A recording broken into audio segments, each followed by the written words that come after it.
Makna kalam Imam Al-Ghazali rahimahullah wa nafa'ana bi'ulumih, ketika orang-orang hitam masuk ke kota Basrah, maka mereka itu orang-orang hitam tadi membunuh banyak jiwa dan merampok harta benda.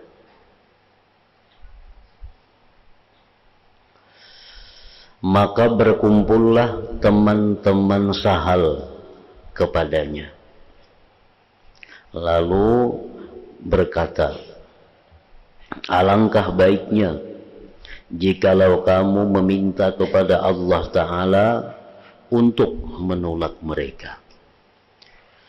Nah, kota Basrah dimasuki gerombolan, yang mana gerombolan itu membunuh banyak orang di Basrah itu, merampok harta-harta mereka, memperkosa perempuan-perempuan mereka.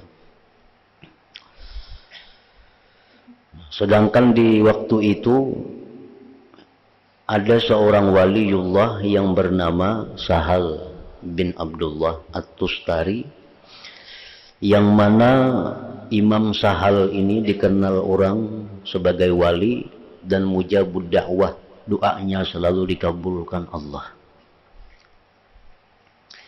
Lalu orang-orang datang kepada Sahal bin Abdullah, wahai Sahal, andai kata engkau berdoa kepada Allah supaya orang-orang zalim, gerombolan-gerombolan itu meninggalkan Basrah ini.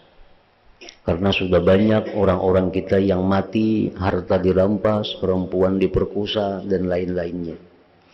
Jadi alangkah baiknya engkau, wahai Sahal, berdoa kepada Allah supaya mereka meninggalkan kota Basrah ini. Nah, Sahal diam, kadang menjawab permintaan kawan-kawannya tadi. Lalu ia berkata, ujar Sahal, sesungguhnya Allah Ta'ala mempunyai hamba-hamba, mempunyai wali-wali di negeri ini. Padahal di Basrah ini, ujar Sahal, banyak para wali. Jikalau mereka itu berdoa atas kebinasaan orang-orang yang zalim, jika mereka orang wali-wali yang di Basrah itu mau berdoa lawan Tuhan agar orang-orang gerombolan itu dibinasakan oleh Allah, niscaya tidak ada di atas bumi seorang zalim pun kecuali mati dalam satu malam. Padahal di Basrah itu banyak para wali. Andai kata mereka itu mau berdoa agar orang zalim itu dimusnahkan, niscaya pada malam itu seluruh orang zalim di muka bumi ini habis binasa. Akan tetapi mereka tidak mau melakukannya.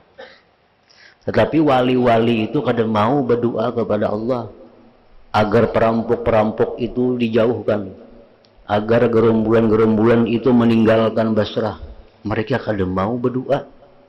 Jakanya inya hakun berdoa, ujar Sahal, kadang alih. Akan tetapi mereka tidak mau melakukannya. Seseorang bertanya kepadanya Sahal, mengapa? Kenapa kada hakun berdoa? Orang kita banyak nang mati, harta dirampas, wanita-wanita dibunuh, diperkosa. Ya berdoa apa lawan Tuhan supaya bulikan perampok itu.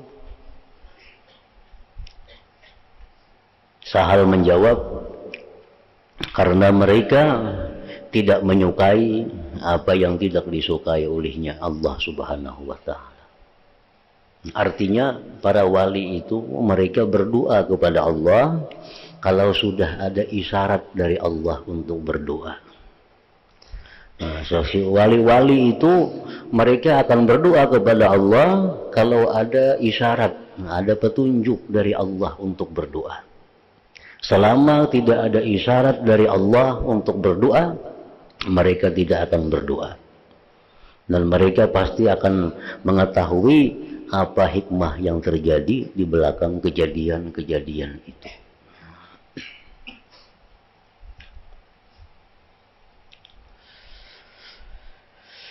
Nah, jadi artinya bahwa di sini orang-orang yang dikasihi Allah, para wali-wali itu, mereka kada akan berdoa, kada akan minta kepada Allah kecuali ada petunjuk dari Allah minta.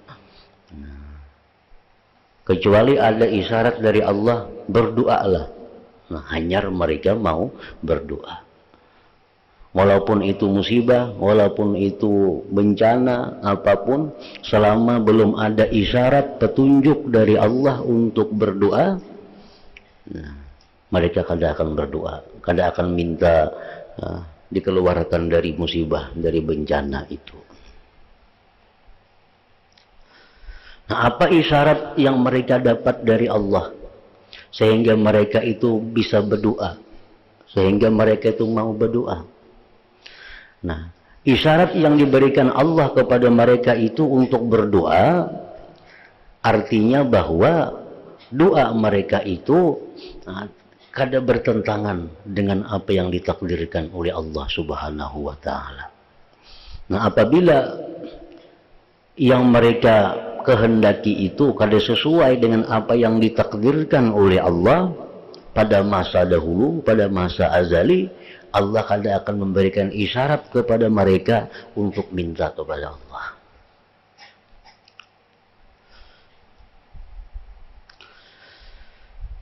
Nah, itu berlaku bukan hanya para wali, para kekasih Allah, dan itu pun diakui pula oleh nabi-nabi dahulu. Nabi Ibrahim alaihissalam contohnya. Dalam doa Nabi Ibrahim, Rabbi ja'alni muqimas shalah wa min zurriyyati. Itu doa Nabi Ibrahim. Rabbi ja'alni muqimas shalah wa min zurriyyati. Artinya, ya Allah, jadikanlah aku mendirikan sembahyang. Jadikanlah aku orang yang mendirikan sembahyang, wa min zurriyyati, dan sebagian dari zuriat-zuriatku. Nah, kenapa Nabi Ibrahim kadang minta kepada Allah agar seluruh zuriatnya itu mendirikan salat? Karena Nabi Ibrahim sudah tahu bahwa ketetapan Allah, takdir Allah, yang mendirikan salat itu hanya sebagian dari zuriat Nabi Ibrahim. Maka beliau kada akan minta sesuatu yang berlawanan dengan apa yang ditakdirkan oleh Allah Subhanahu wa Ta'ala. Nah, orang-orang yang waliullah itu mereka mendapatkan keterbukaan dari Allah, atau istilahnya mukasyafah atau kasyaf ngarannya, dibukakan oleh Allah tentang sebagian daripada takdir yang akan terjadi. Nah, mereka bisa mengetahui bahwa pada malam ini akan kejadian ini. Itu takdir dari Allah. Nah, mereka kadang akan berdoa kepada Allah untuk melawan takdir itu. Nah, itu bertentangan dengan adab mereka terhadap Allah Subhanahu wa Ta'ala. Padahal andai kata mereka minta, Allah akan mengabulkan permintaan mereka. Dan Allah akan merubah takdirnya dengan permintaan para wali, anbiya, dan rasul-rasul itu. Jadi artinya sebelum mereka itu berdoa, sebelum minta lawan Allah, mereka itu kalau bisa melihat dahulu nang diminta ini apakah sesuai dengan takdir atau kada. Nah, kalau ini kada sesuai dengan takdir, mereka kada akan minta kepada Allah. Bila sesuai lawan takdir, hanya mereka minta kepada Allah. Demikian pula yang dialami oleh Rasulullah Sallallahu Alaihi Wasallam tentang cucu beliau Sayyidina Al-Husin radhiyallahu anhu. Nah, Sayyidina Husin ini cucu Nabi yang paling beliau sayangi. Sampai-sampai Nabi di rumah Sidin, bila mendengar ada tangisnya Husin, Nabi turun. Nah, mendatangi ke rumah Siti Fatimah radhiyallahu anha. Lalu jar Nabi, ya Fatimah, alam ta'lami anna buka'ahu yu'zini. Wahai Fatimah, engkau tidak tahukah bahwa tangisan Husin itu menyakiti hatiku? Nah, itu bagaimana kasih sayangnya Nabi kepada Sayyidina Husin radhiyallahu anhu. Nah, pada suatu hari Nabi kita ma'asuh menimang Sayyidina Husin ini. Menimang Sayyidina Husin. Lalu tiba-tiba Nabi kita menangis. Waktu menimang Sayyidina Husin itu menangis. Faiza ainahu tadma'an. Tiba-tiba air mata Sayyidina keluar. Keluarga beliau berkata, apa yang membuat engkau menangis wahai Rasulullah? Sedangkan di tangan engkau, di asuhan engkau, cucu engkau yang engkau cintai. Nah, ujar Nabi, tadi Jibril datang kepadaku. Ujar Jibril, wahai Muhammad, atuhibbu, adakah engkau cinta kepada Husin? Qala na'am, ya, ujar Nabi, aku cinta kepada Husin. Ada apa? Ujar Nabi kita, sayaktuluhu ummatuka bitafil Irak. Itu Husin satu saat nanti akan dibunuh oleh umat engkau di pesisir kota Irak, di pesisir negeri Irak itu. Jadi Nabi sudah mengetahui bahwa cucu beliau yang Sayyidina sangat cintai ini akan dibunuh oleh umat beliau di pesisir tepi laut di negeri Irak. Nah, kenapa Nabi kadang minta kepada Allah bahwa dilindungi cucu beliau yang sampai dibunuh? Padahal Nabi andai kata minta kepada Allah, pasti Allah akan melindungi Sayyidina Husin daripada dibunuh orang.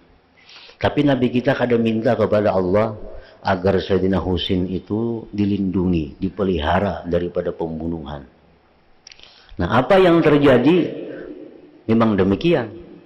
Begitu Sayyidina Husin dewasa, akhirnya beliau dibunuh tepat di tempat yang dikatakan oleh Jibril alaihi salam itu. Nah, jadi di sini pelajarannya bahwa Nabi kita kadang minta kepada Allah selama belum ada isyarat, belum ada petunjuk dari Allah untuk meminta itu. Walaupun itu adalah untuk keselamatan cucu beliau yang paling Sidin sayangi. Padahal andai kata Nabi minta, pasti Allah akan mengabulkan permintaan Nabi itu. Nah, demikian lagi contohnya dalam perang Uhud. Nah, perang Uhud itu peperangan yang mana kita kalah. Dan banyak tokoh-tokoh Islam yang gugur. Sayyidina Hamzah, Abdullah bin Jahsin, Mus'ab bin Umair, banyak panglima-panglima yang gugur dalam perang Uhud itu. Nah, padahal Nabi sudah mengetahui bagaimana kejadian Uhud itu akhirnya, bagaimana Nabi sudah tahu. Tapi beliau kadang minta kepada Allah agar perang Uhud itu kemenangan bagi kaum muslimin. Kenapa Nabi kadang minta kepada Allah? Karena kadang ada petunjuk, kadang ada isyarat dari Allah untuk minta kemenangan dalam perang Uhud itu. Nah, lain hal dengan perang Badar. Nah, perang Badar itu memang Nabi kita diberi isyarat oleh Allah untuk minta kemenangan kepada Allah. Sehingga dengan orang beberapa ratus, musuh beberapa ribu, umat Islam menang. Karena Nabi kita meminta kepada Allah agar dimenangkan dalam perang Badar itu.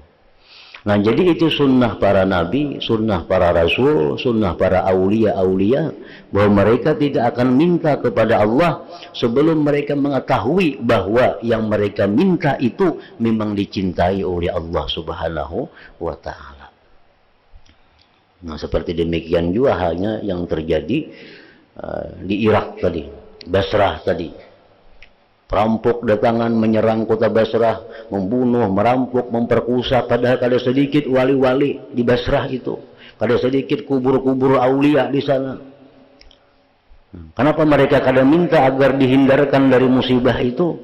Karena mereka kadang akan minta kepada Allah kecuali yang Allah cintai, kecuali yang Allah suruh minta.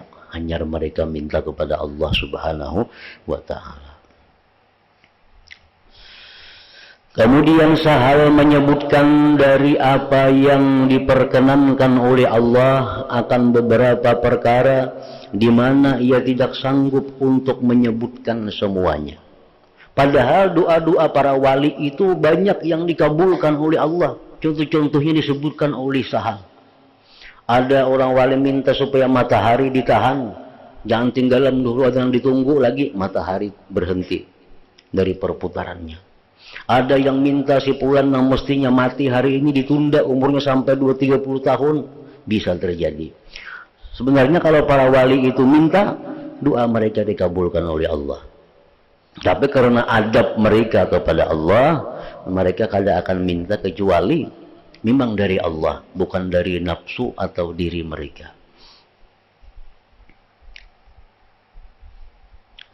Sehingga Sahal berkata, dan jikalau mereka para wali meminta kepada Allah bahwa tidak dilaksanakan hari kiamat, niscaya Allah tidak melaksanakannya. Andai kata wali-wali itu minta, ya Allah, kada usah berkiamatan sudah, kada jadi kiamat. Nah, cuma permintaan mereka seperti itu tidak disukai oleh Allah. Karena Allah sudah menentukan kiamat itu pasti akan terjadi. Jadi kalau minta yang lain-lain lebih inting lagi, kiamat kada jadi kiamat. Kalau minta yang lain masih inting. Tapi mereka itu kada melakukan karena itu kada dicintai, kada disukai oleh Allah Subhanahu wa taala.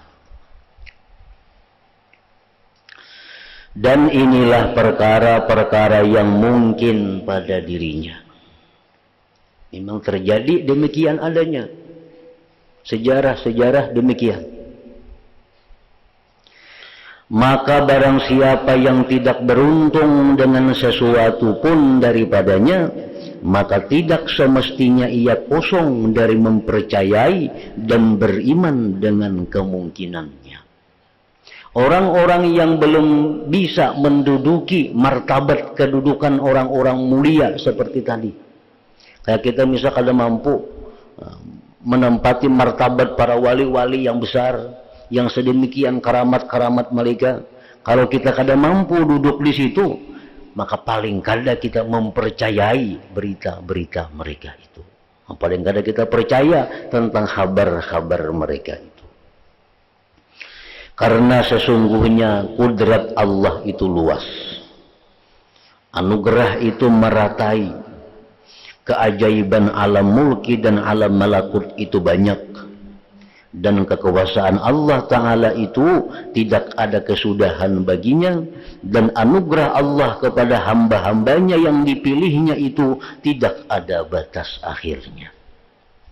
Nah, jadi kalau kita misalkan ada kaum alami seperti pengalaman mereka, kita kada bisa mujahadah seperti mujahadahnya mereka, kita kada bisa mukasabah seperti mukasabahnya mereka, kita kada bisa musahadah seperti musahadahnya mereka.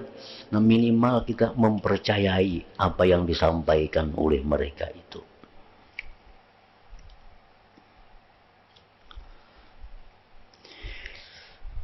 Oleh karena itulah Abu Yazid berkata, jikalau Allah memberikan kepadamu munajatnya Musa, rohnya Isa, dan kekhalilan Ibrahim, maka carilah apa yang dibalik itu.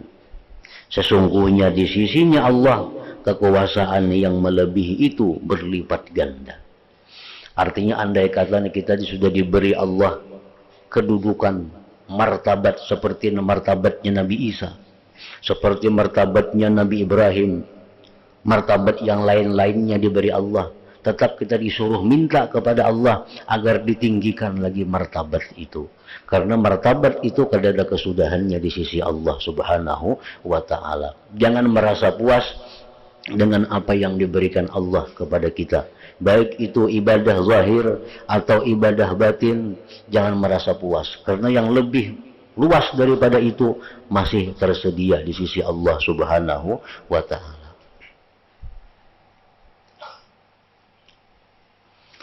Maka jikalau kamu merasa tenang pada yang demikian, niscaya dia menghijabmu daripadanya. Bila Allah memberikan kepada kita satu nikmat, satu martabat, lalu kita berhenti sampai di situ, senang dengan yang demikian itu, maka itu mendinding kamu dari Allah Subhanahu wa taala. Dan ini bencana seperti mereka dan orang yang dalam keadaan seperti keadaan mereka, karena mereka itu teladan dan teladan.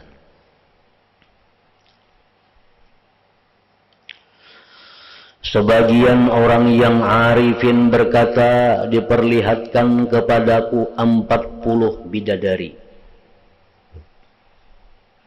Nah, ini kisah mereka yang sudah dapat mukasyafah, terbuka hijab dari Allah, sehingga dia bisa melihat alam malakut. Alam malakut itu macam surga, itu alam malakut, neraka, alam malakut, barzah termasuk bagian alam malakut. Kita melihat bidadari itu bagian dari alam malakut ngarannya, bukan alam mulki wasyahada. Kalau alam yang kita hadapi ini ngarannya alam mulki wasyahada. Nah, orang melihat bidadari itu berarti dia sudah bisa melihat alam malakut. Nah, orang yang arif ini berkata, aku melihat 40 bidadari. Saya melihat mereka itu berlinggang-lingguk di atas udara. Mereka memakai pakaian dari emas, perak, dan mutiara. Bunyinya gemerincing dan berlinggang jalannya. Maka saya memandangnya kepada mereka satu kali pandangan. Maka saya disiksa. Dihukum selama 40 hari karenanya.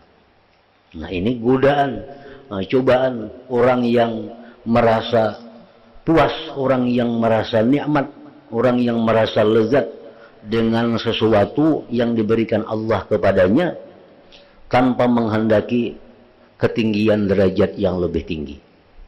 Nah, orang ini sudah ahli ibadah.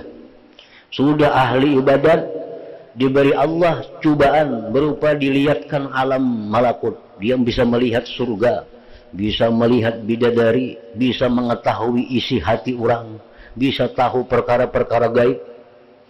Lalu dia senang dengan demikian dan berhenti meneruskan perjalanannya kepada Allah, maka orang ini akan terdinding dari Allah, hanya sampai di situ berhentinya. Nah, seperti orang yang tadi menyebutkan bahwa dia dinampakkan bidadari 40 orang, lalu dia memperhatikan bidadari tadi, akhirnya dia dihukum selama 40 hari berupa hilangnya kelezatan manisnya ibadah kepada Allah Subhanahu wa ta'ala.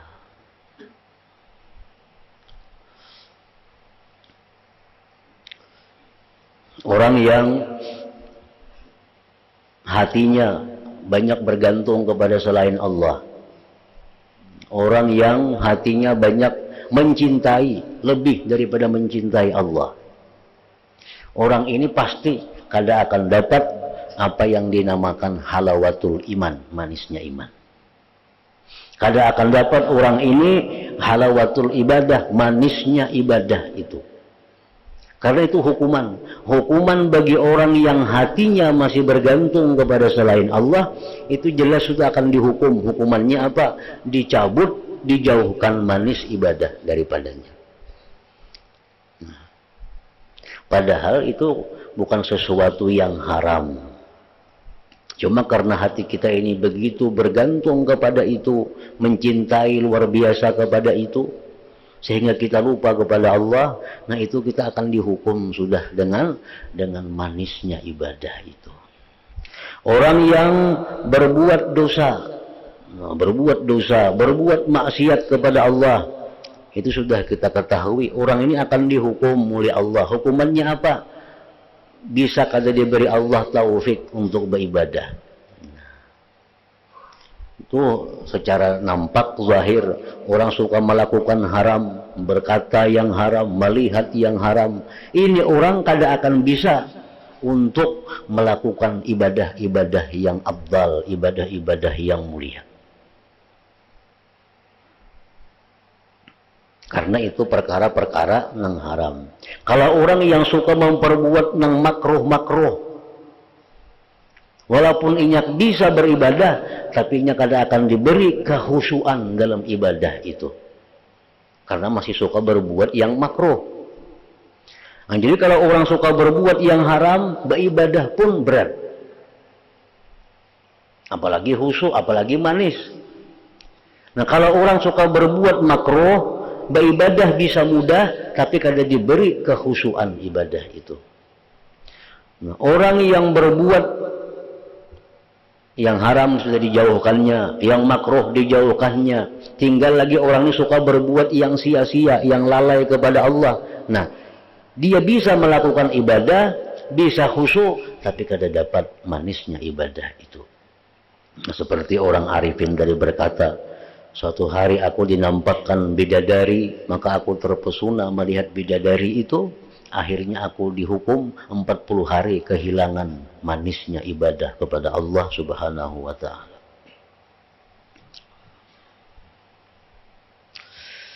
Kemudian saya dibukakan lagi sesudah itu 80 bidadari yang melebihi kecantikan dan keindahan dari yang sebelumnya.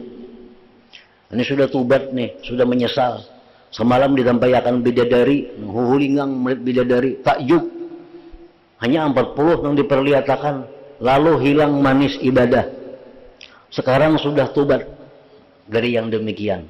Dicoba lagi oleh Allah, dinampakkan 80 bidadari, 2 kali lipat. Dan kecantikannya, keindahannya lebih dari yang sebelumnya.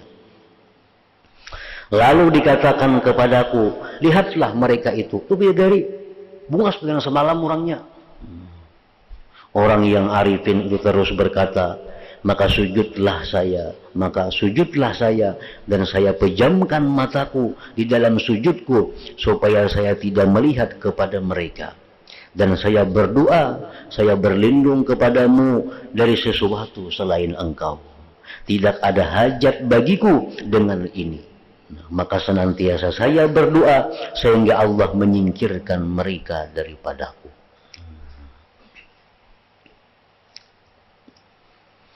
Maka contoh-contoh muka syafah ini dibukakan.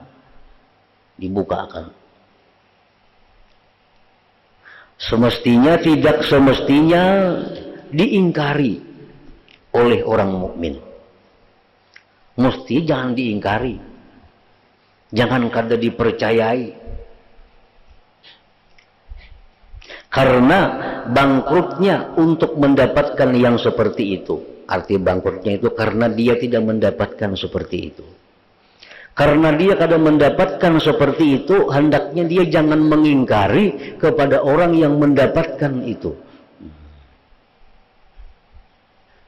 Misal sama-sama beribadah nih, sama-sama beribadah, sama-sama berzikir.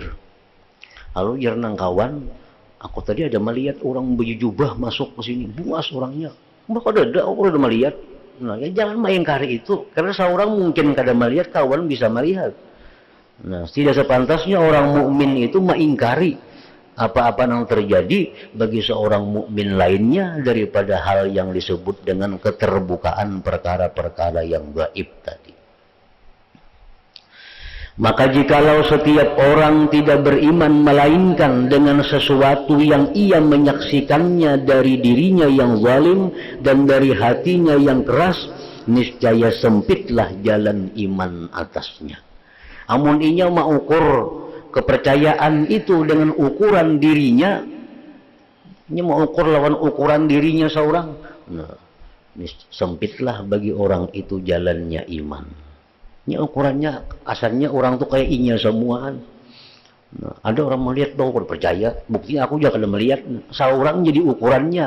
Nah, padahal seorang ini orangnya zalim, hatinya keras, tentu kada sama dengan kawan yang diberi Allah anugerah berupa mukasyafah, keterbukaan tadi. Bahkan ini adalah keadaan-keadaan yang timbul setelah melampaui rintangan-rintangan dan telah memperoleh makam-makam yang baik. Orang yang diberi Allah mukasyafah itu orang yang sudah berhasil melalui rintangan-rintangan dalam perjalanannya untuk ma'rifat kepada Allah itu.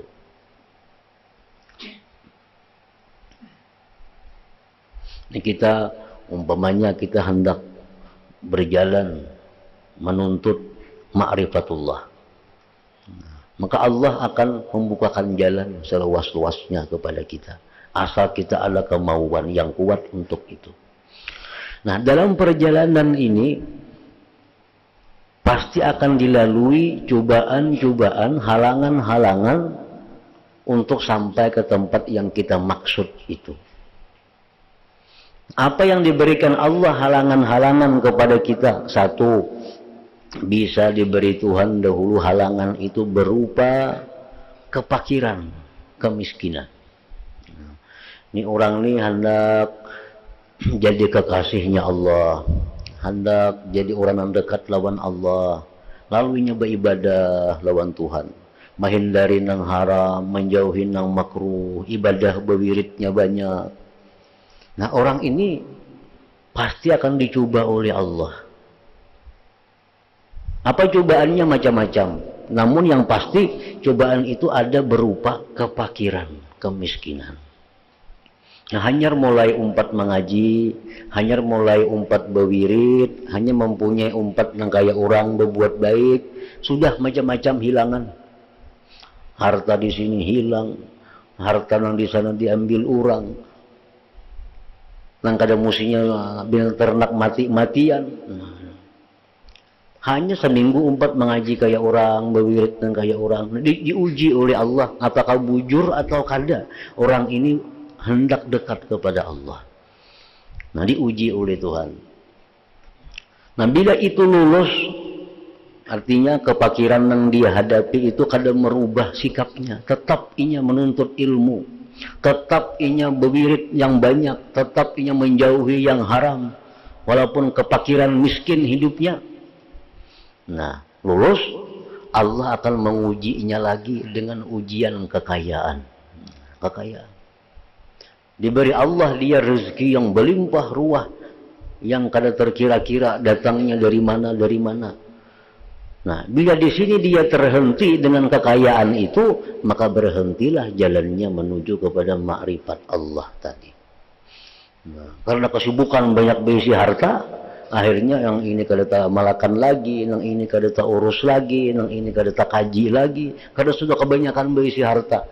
Nah, di sini pun banyak orang-orang yang salikin gugur dalam cobaan seperti ini. Dulu miskin, susah, lalu mengaji, lalu beribadah, lalu beramalan, lalu berwirid macam-macam, diberi Allah kekayaan.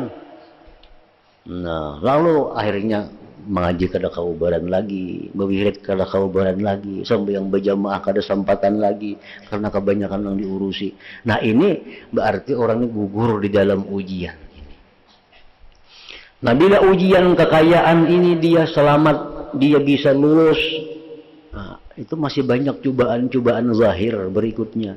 Cobaan zahir seperti apa lagi? Seperti celaan, nah, hinaan, fitnahan, caci maki kepadanya, ulak-ulak memusuhi, tetangga-tetangga memusuhi, padahalnya macam-macam.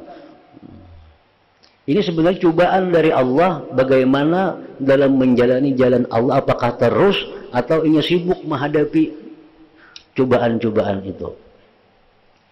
Nah, celaan, cobaan, cercaan, caci maki yang ditujukan kepada kita kada perlu ditanggapi mestinya. Kada perlu dibalas, kada perlu didoakan mudahan inya matian, kada perlu. Bahkan disuruh doakan kebaikan, berikan kemaafan kepadanya. Nah, bila kita mampu demikian, kita lulus dalam menghadapi ujian itu. Nah, jadi orang mencela, mencaci maki, menghina, kada di urusan. Kada perlu dilayani, kada perlu ditanggapi, kada perlu dibalas. Karena ini adalah cobaan Allah untuk meneruskan jalan kita. Bila kita terus yang demikian itu, cobaannya akan datang lagi. Cobaannya apa pulang? Orang dulu yang mencela kita, sekarang memuji kita. Orang dulu memusuhi kita, sekarang jadi mencintai kita. Orang dulu yang menjauh kita, datang kepada kita. Orang semuaan memuji, menyanjung, menghormati kepada kita. Nah, ini cobaan juga. Bila dia larut dengan demikian, sibuk dengan banyaknya urusan-urusan penggemar-penggemarnya yang datang kepadanya, nah akhirnya ini melumpuhkan jalannya kepada ma'rifat Allah Subhanahu wa taala. Nah ini ngarannya ujian-ujian yang dimasukkan dalam ujian babak yang pertama seorang yang menuju jalan Allah itu. Karena ini dianggap masih ujian zahir ngarannya. Ini masih inceng. Nah bila ini lulus lagi, Allah memberi pulang ujian berupa sedikit dibuka Allah pintu mukasyafah tadi. Nah hanya itu masuk ke ujian yang sedikit lebih berat lagi.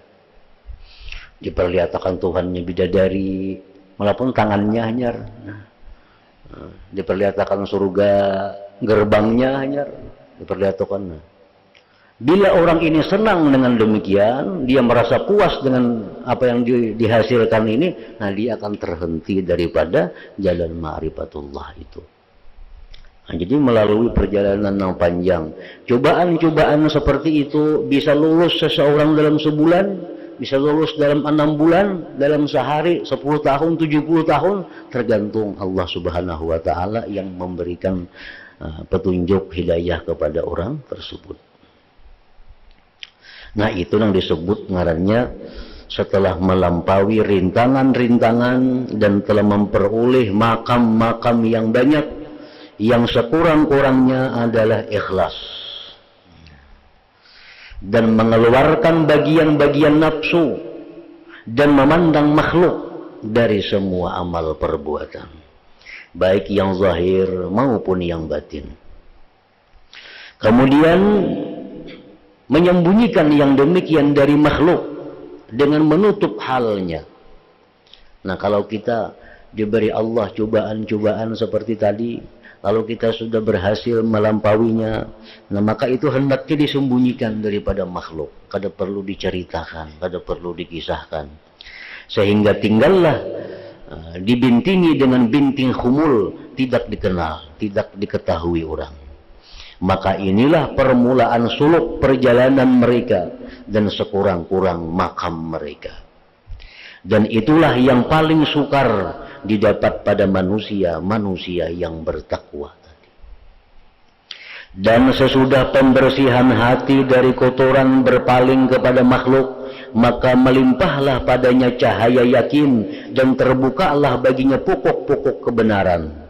Dan mengingkari yang demikian dengan tanpa percobaan dan menjalani jalan itu berlaku sebagaimana berlakunya orang yang mengingkari terbuka gambar pada besi.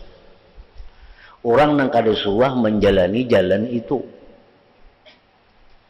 kada perlu mengingkari karena seorang belum pernah menjalani. Ini ujian pertama sudah dilaluinya, ujian yang kedua dilaluinya, sampai yang kelima ke enam ujian Tuhan dilaluinya. Lalu ia mengisahkan hal-hal yang didapatnya. Kita yang belum menjalani jangan mengingkari, karena kita belum suah menjalani kayak jalan inya. Sebagaimana orang yang mengingkari terbuka gambar pada besi. Kita ini diberi orang 2 potong besi. Kawan kita sepotong besi, kita sepotong besi.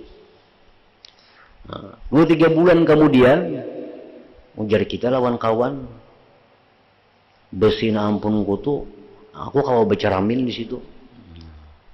Ujar kawan kita nih, besi na ampun ku semalam tuh, aku kalau beceramin di situ kelihatan. Nah, ujarnya saya, kok enggak mau, wasi itu kalau beceramin kadep, nah kalau kelihatan. Nah sekalinya ampun kawan ini begitu diberinya besi, nah dibersihinya besinya itu, dihimpalasnya, dilicini sampai mengkilap sehingga kawa bercermin di besi itu. Nah saya kungni diberi besi, andak di bawah tanah, di mana dia andak kalau tahu lagi, betager wasinya jangankan berceramin. Nah jadi amun belum maasah, belum mahimpalas, jangan mengingkari ampun orang yang sudah berhimpalas itu artinya. Maka pandangan orang yang mengingkari kepada apa yang berada di tangannya dari sepotong besi yang gelap yang telah dipenuhi oleh karat dan kotoran, dan ia tidak menceritakan, kadang menggambarkan bentuk dari bentuk-bentuk rupa-rupa, maka ia mengingkari kemungkinan terbuka pada apa yang dilihatnya, ketika terang jenis bentuknya, dan mengingkari yang demikian itu adalah sangat bodoh dan sangat sesatnya. Nah, jadi artinya bahwa kesimpulannya apa yang disampaikan oleh Imam Ghazali ini, apabila kita belum menjalani jalannya para waliullah, maka jangan kita mengingkari apa-apa yang mereka ceritakan itu. Nah, kalau kita belum menjalani jalan kekasih Allah, jangan kita mengingkari apa-apa yang dihabarkan oleh kekasih Allah itu. Karena mereka sudah melalui ujian-ujian, melalui tingkatan-tingkatan, sehingga mereka diberi Allah keterbukaan yang tidak diberikan kepada kita. Ada orang yang waliullah berkisah, antara maghrib isya aku sempat lagi 3 hatam Quran. Antara maghrib isya aku jadinya 3 hatam Quran. Bahkan mungkin jenis saya pun berapa waktunya, setengah jam paling antara maghrib isya kawal 3 hatam kada masuk akal. Nah, seorang bujur kada masuk akal karena seorang wasinya kada bayang balas tadi. Wasinya ini batagar. Nah, ampun kawan kita ini bujur. Inya melalui latihan-latihan diberi Allah karamat berupa tayyuz zaman. Pengarangnya karamat tayyuz zaman. Tayyuz zaman ini sesuatu yang banyak bisa dilakukan dalam waktu singkat. Nah, itu karamat yang diberikan Allah kepada para wali. Nah, itu bisa terjadi kepada dirinya. Jadi kalau kita kadang mendapatkan yang seperti ini dapatkan, minimal kita percaya dengan apa yang ia dapatkan itu. Nah, bila kita percaya dengan demikian, kita akan dapat berkah dari karamat yang ia dapatkan itu. Orang berkaramat mengisahkan ini, kita percaya, kita dapat berkahnya. Nah, kita kada percaya, kada dapat berkahnya. Nah, untungnya kada dia juga kada percaya. Nah, jadi ini yang dimaksud oleh Imam Ghazali, bahwa kita kalau kada dapat apa yang mereka dapatkan, paling kada kita mempercayai dengan apa yang mereka sampaikan dari pengalaman-pengalaman yang mereka dapat dari Allah Subhanahu wa ta'ala.